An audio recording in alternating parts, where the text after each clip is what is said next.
"You're really going to do this, Ruby?" my dad bellowed, his face turning red as he slammed his fists on the table. "After all I've done for you." "Dad," I said evenly, though my heart was pounding, "I've been paying your mortgage for the past 4 years.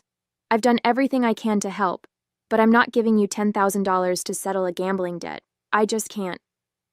His expression twisted into rage. "You ungrateful little—" he spat, grabbing a glass from the table and hurling it across the room. It shattered against the wall, shards scattering across the floor. I flinched but didn't move. My stepmother, Patricia, appeared in the doorway, her face set in a disapproving frown. "Ruby, why can't you just help him out?" she said, as though she were asking me to pass the salt. "My name is Ruby, and for as long as I can remember, I've been the responsible one in my family. I'm 31, single, and have spent most of my adult life working hard to build a stable career in marketing. My dad, Gerald, is the opposite. He's the kind of man who can charm his way out of anything but has no idea how to manage his own life. When my mom passed away a decade ago, he married Patricia within a year. She wasn't the wicked stepmother stereotype, but she never stood up to him either. Together, they created a toxic bubble where Gerald's bad decisions were constantly excused or swept under the rug. And for years I'd played along, paying the bills and keeping the peace. But this was too much. "I'm not doing this," I said, standing up and brushing the glass shards from my jeans. "I've sacrificed enough for you, and I won't keep enabling your gambling. If you want to fix this, you'll have to figure it out yourself." Gerald's face turned crimson, his anger boiling over. "You're selfish, just like your mother was. Always thinking about yourself." The mention of my mom hit like a slap, but I didn't let it show. "I'm done," I said, turning to Patricia. "And you're just as bad for letting this go on." Her lips tightened, but she didn't respond. That night, I packed a bag, my hands shaking as I stuffed clothes and essentials into it. I wasn't sure where I was going, but I knew I couldn't stay. As I zipped the bag shut, I glanced at the folder of documents I'd been quietly compiling, proof of Gerald's gambling addiction, bank statements, and the eviction notice I'd been holding on to as a last resort. Tomorrow, they'd see exactly how serious I was. The next morning, I woke up to sunlight streaming through the blinds of Elena's guest room. She'd taken me in without hesitation, her usual mix of practicality and empathy on full display. "So, what's the plan?" she asked, as we sipped coffee at her kitchen table. "Because if you think they're going to take this lying down, you're kidding yourself." Elena had been my best friend since college, and she knew my dad's antics better than most. I sighed, rubbing my temples. "I'm going to serve them the eviction papers and let the legal system handle it. I can't argue with him anymore, Elena. He just turns it into a guilt trip or an explosion." "Good," she said firmly. "He's been taking advantage of you for years. It's time he faces some consequences." She wasn't wrong. For the past 4 years, I'd been quietly paying my dad's mortgage, putting my own financial goals on hold because he was in a tough spot. At first, I thought I was doing the right thing, helping family, being the dutiful daughter. But the longer it went on, the clearer it became that I was just enabling him. Every time I tried to talk about his gambling, he'd dismiss it with a laugh or shift the blame to Patricia for nagging him too much. And Patricia?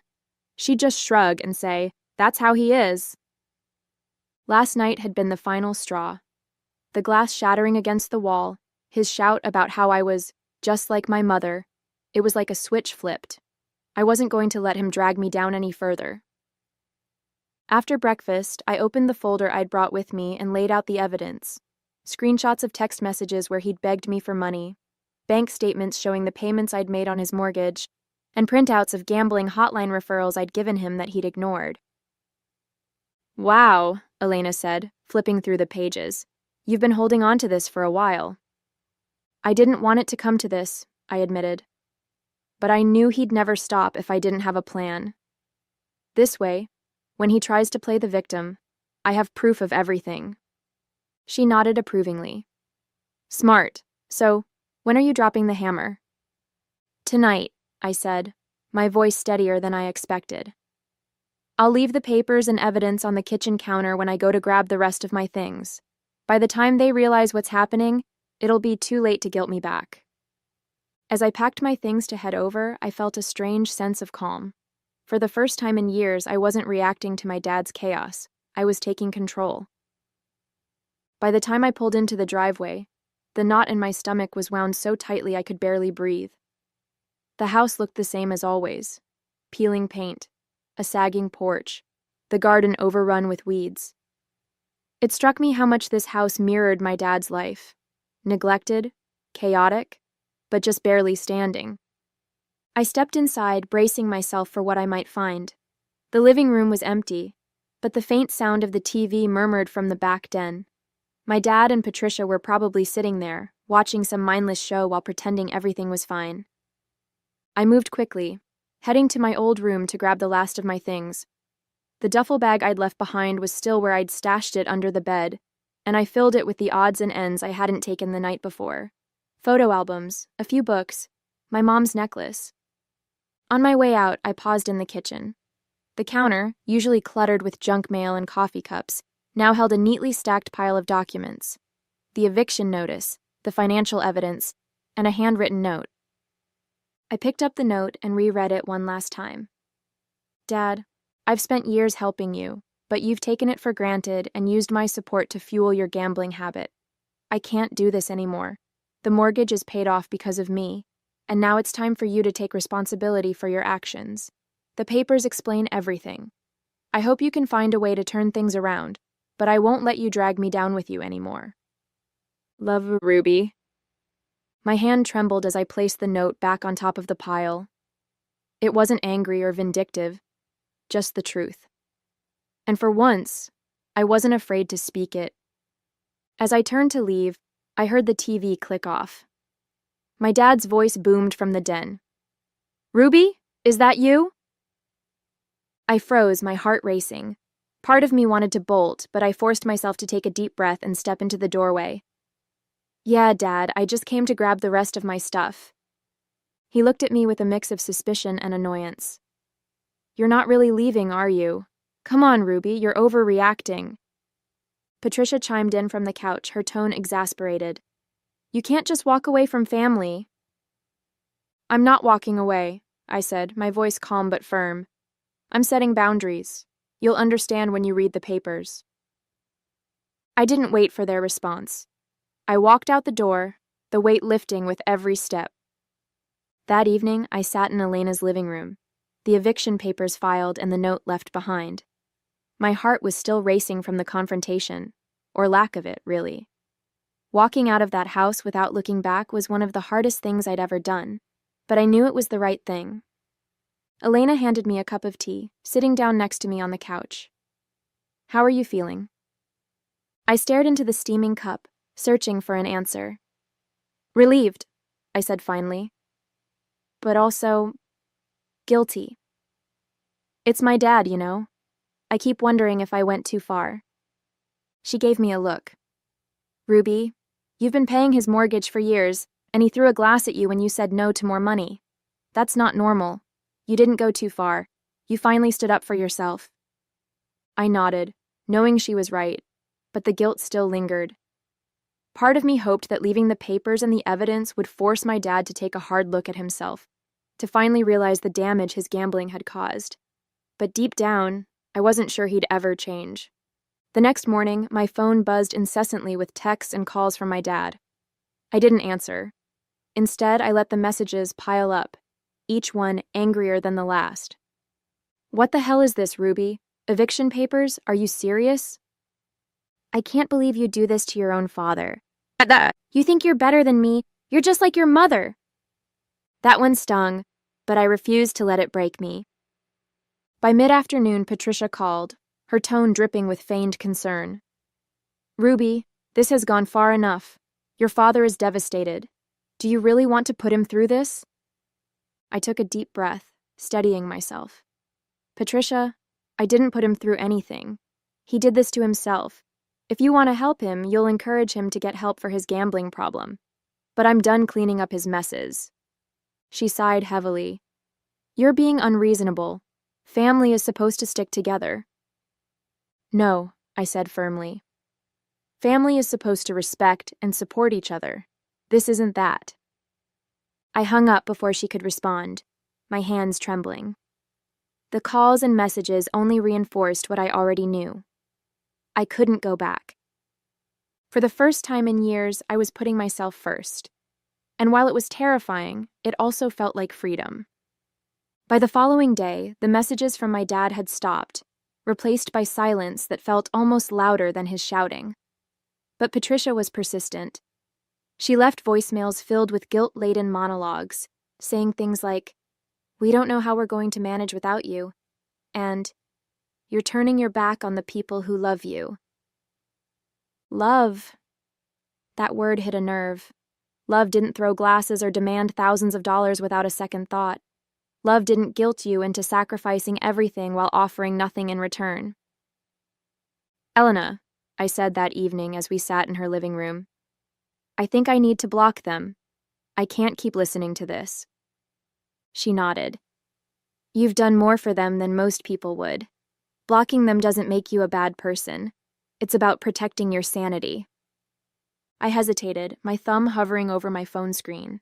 It felt so final, cutting off the last thread of communication. But when I thought about everything I'd endured, the shouting, the manipulation, the endless excuses, I pressed the button. That night, I went over the documents with Elena again, double-checking that everything was in order. The eviction notice was airtight, and the evidence of my dad's gambling problem painted a clear picture of why this step was necessary. "You've covered all your bases," Elena said, scanning the papers. "If they try to fight this, they don't stand a chance." "Thanks," I said, managing a small smile. "I just wish it didn't have to come to this." "You gave them every chance to change," she reminded me. "This isn't on you, Ruby. It's on them." Her words gave me some comfort, but the weight of the situation still pressed down on me. Even though I knew I was doing the right thing, part of me couldn't shake the sadness of it all. This wasn't just about money. It was about years of hurt and disappointment finally coming to a head. The next morning, I received an unexpected call from the lawyer handling the eviction. "Ruby, I wanted to let you know that your father reached out to us. He's trying to contest the eviction, claiming that he's the rightful owner of the house." I clenched my jaw. "Did he provide any proof?" "No," the lawyer said, "and he doesn't have a leg to stand on. The mortgage was paid off in your name, but I wanted to give you a heads up. This could get messier before it's resolved." "Thanks for letting me know," I said. As I hung up, a new wave of determination surged through me. If my dad wanted a fight, he'd get one. But this time, I wasn't backing down. Over the next week, I focused on gathering every piece of evidence I could to prepare for my father's challenge. Bank statements, text messages, proof of my mortgage payments. It was all there, a clear trail that outlined exactly how much I'd done for him. Elena helped me sort through it all. "Ruby," she said, holding up a particularly damning set of texts where my dad had promised to cut back on gambling if I paid his bills, "this alone shows how manipulative he's been. You've got nothing to worry about." "I know," I said, exhaling slowly, "but it's still exhausting. I can't believe it's come to this. Fighting my own father just to protect myself." "You're not fighting him," she said firmly. "You're standing up for yourself. There's a difference." Later that evening, I received an email from the lawyer handling the eviction. Attached were copies of my dad's challenge to the proceedings, a rambling letter filled with half-truths and outright lies. He claimed I'd only paid the mortgage as a favor, and that he'd always intended to pay me back, though he conveniently provided no evidence of such an arrangement. It was frustrating to read, but also oddly freeing. His letter was desperate, full of holes, and completely unsupported. For the first time, I realized how little power his words held over me when I didn't let them. I replied to the lawyer, attaching additional documentation that refuted every claim in the letter. By the time I hit send, I felt lighter, like I was finally taking control of a situation that had controlled me for far too long. The next morning, the lawyer called with an update. Ruby, I've reviewed the challenge and it's baseless. He doesn't have any legal grounds to contest the eviction. We're moving forward as planned. Thank you, I said, relief washing over me. What happens next? The eviction notice will be enforced within the next 30 days, she explained. If he refuses to vacate, law enforcement will get involved. But based on his lack of evidence, I doubt it'll come to that. I hung up and leaned back in my chair, letting the relief sink in. For years, I'd been the one scrambling to fix things, to hold the family together. But now, for the first time, I was the one setting the terms. That evening, I called Elena to share the news. It's finally happening, I said, my voice tinged with both excitement and exhaustion. Damn right it is, she replied. You're taking your life back, Ruby, and it's about time. The day had finally come. I pulled into the driveway, clutching the final eviction paperwork in one hand and my resolve in the other. The house stood there as it always had, but this time it didn't feel like a battle waiting to happen. It felt like closure. I knocked on the door and Patricia answered. Her face fell the moment she saw the papers in my hand. Oh, Ruby, she said, shaking her head. Is this really necessary? Yes, I said, stepping inside. It is. My dad was in the living room, sitting in his recliner with the TV remote in one hand and a drink in the other. He glanced up at me, his expression oscillating between annoyance and smugness. What now? He grumbled. I dropped the eviction notice on the coffee table in front of him. This, I said, my voice steady. You've got 30 days to move out. He picked up the papers, scanning them with a scowl. You think this means anything? He sneered, tossing them back onto the table. I'm your father. You can't just kick me out of my own house. It's not your house, Dad, I replied. It hasn't been for years. I've been paying the mortgage, and I have the documents to prove it. The lawyer has already confirmed the eviction is valid. Patricia hovered nearby, wringing her hands. Ruby, please, she said softly. We're family. Can't we work something out? Family, I repeated, my voice rising despite my efforts to stay calm. Where was that sense of family when he threw a glass at me? Where was it when he demanded $10,000 to cover his gambling debts? I've done everything I can for you both, and all I've gotten in return is manipulation and disrespect. This ends now. My dad stood up, his face flushed with anger. You think you're better than me, don't you? He spat. You're just like your mother, always looking for a way to make me the bad guy. I held his gaze, my hands trembling slightly but my voice unwavering.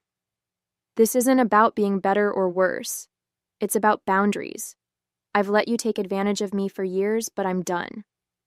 If you want to stay in this house, you'll have to fight the court, not me. He didn't respond, just sat back down with a bitter laugh. You'll regret this, he muttered. No, I said, turning toward the door. I won't. As I walked out of the house for the last time, a strange sense of peace settled over me. I wasn't sure what the future held, but for the first time, it felt like mine. The days that followed were quieter than I expected. I thought my dad or Patricia would launch into another round of frantic calls or try to intimidate me into reversing the eviction. Instead, there was silence. Part of me wondered if they were in denial, thinking I'd change my mind or that the legal process would somehow fall apart. But I knew better. I'd done my homework, covered every detail, and ensured that the law was firmly on my side. One morning, I received an email from the lawyer handling the eviction. Your father has not filed any formal objections to the notice, she wrote. If they fail to vacate by the deadline, law enforcement will enforce the eviction. The news brought a mix of relief and sadness. Relief because it confirmed that I was finally free of this toxic cycle, and sadness because deep down, I still wished things had turned out differently. Elena invited me out for lunch to celebrate the progress. Here's to Ruby, finally setting boundaries and reclaiming her life, she said, raising her glass. I laughed, clinking my glass against hers. It's about time, isn't it? You're handling this so much better than I would, she said, If it were me, I'd probably be plastering for sale signs on their lawn just to make a point. That's tempting, I admitted, smiling. But I think the papers do the talking for me. As we ate, Elena leaned forward, her expression turning serious. How are you, though? Really? I paused, considering her question. I feel lighter, I said finally. It's like I've been carrying this weight for so long and now I'm starting to let it go. But it's also bittersweet. They're my family, you know. I wish they'd made different choices. That's on them, Elena said firmly. You've done more than enough. It's okay to let go. As the eviction deadline loomed, I drove by the house one last time. The front porch was cluttered with boxes, a sure sign they were preparing to leave. I didn't stop, didn't linger, I just kept driving. That evening, I received a message from my lawyer confirming that my dad and Patricia had vacated the property. The house is now legally yours to manage as you see fit, she wrote. I stared at the message, a wave of emotions washing over me. For years, that house had been a symbol of sacrifice, guilt, and conflict. Now, it was something else entirely, a clean slate. As I sat in the quiet of my apartment, I realized that for the first time in years, I was truly free. The first morning after the eviction deadline felt surreal. I woke up to the realization that I no longer had to brace myself for a call from my dad or a guilt-ridden message from Patricia. The house, the conflict, the endless demands, it was all behind me now. I sat on the balcony of Elena's apartment with a cup of coffee, staring out at the city skyline. You seem quiet this morning, Elena said, joining me with her own mug. I think it's finally sinking in, I admitted. It's over. They're out of the house. I can move on. Elena smiled, her tone teasing. And here I was thinking you'd throw a party. I laughed, shaking my head. No, not yet. I think I need to just sit with this for a while. It's like, I've been in survival mode for so long, I don't know what to do with the calm. Over the next week, I began to reconnect with parts of my life I'd put on hold. I signed up for a photography class, something I'd always wanted to do, but never had the time or energy for. I started spending my weekends exploring new hiking trails, breathing in the fresh air and letting myself feel truly present for the first time in years. Elena noticed the change almost immediately. You look lighter, she said one evening as we cooked dinner together. I feel lighter, I replied, realizing it was true. For the first time, I'm not carrying their problems. I'm just me. Good, she said, raising her spatula like a toast. Here's to that. The house was still mine, technically, but I didn't see it as a place to live anymore. It held too many memories, too much baggage. Instead, I decided to put it up for rent. The process was surprisingly cathartic, fixing it up, making decisions about the space, and envisioning someone else finding joy in it. When I handed the keys over to the new tenants, I felt a strange mix of emotions. A touch of sadness for what could have been, but mostly relief and hope for what was ahead. This wasn't just about letting go of a house or a toxic relationship. It was about reclaiming my time, my energy, and my life. As I drove away from the house for the last time, I felt the weight of the past finally lift. A few weeks after the house was rented out, I found myself sitting in a cozy cafe, flipping through photos from my new photography class. I had never realized how much joy I could find in something so simple. For so long, my time and energy had been consumed by my father's demands and the chaos he brought into my life. Now, I was discovering parts of myself I'd almost forgotten existed. Elena joined me, sliding into the seat across from mine with a grin. Look at you, Ruby. Actually smiling. I laughed, setting the photos down. It feels weird, doesn't it? Being happy? It suits you, she said, taking a sip of her coffee. So, what's next on the agenda? World domination? Opening your own photography studio? I rolled my eyes playfully.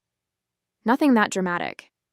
Honestly, I think I just want to keep building a life that's mine. No guilt, no pressure, just freedom. Later that evening, I reflected on everything that had happened over the past few months.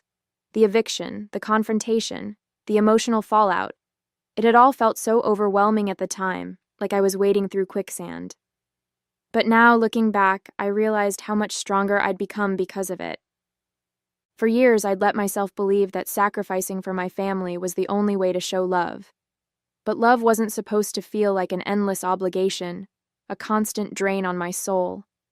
Love was supposed to build you up, not tear you down. I thought about my dad and Patricia, wondering if they'd learned anything from all this. A part of me hoped they had, but I knew better than to hold my breath. Change wasn't something you could force on people. It had to come from within. As I sat by the window, the city lights twinkling in the distance, I felt a sense of peace I hadn't known in years. The house was rented out, my boundaries were firmly in place, and my future felt wide open. For so long, I'd been defined by what I did for others, by the sacrifices I made, the burdens I carried. But now, I was finally learning to define myself by what I chose to do for me. I picked up my camera, snapping a quick photo of the city skyline. The image captured more than just the view.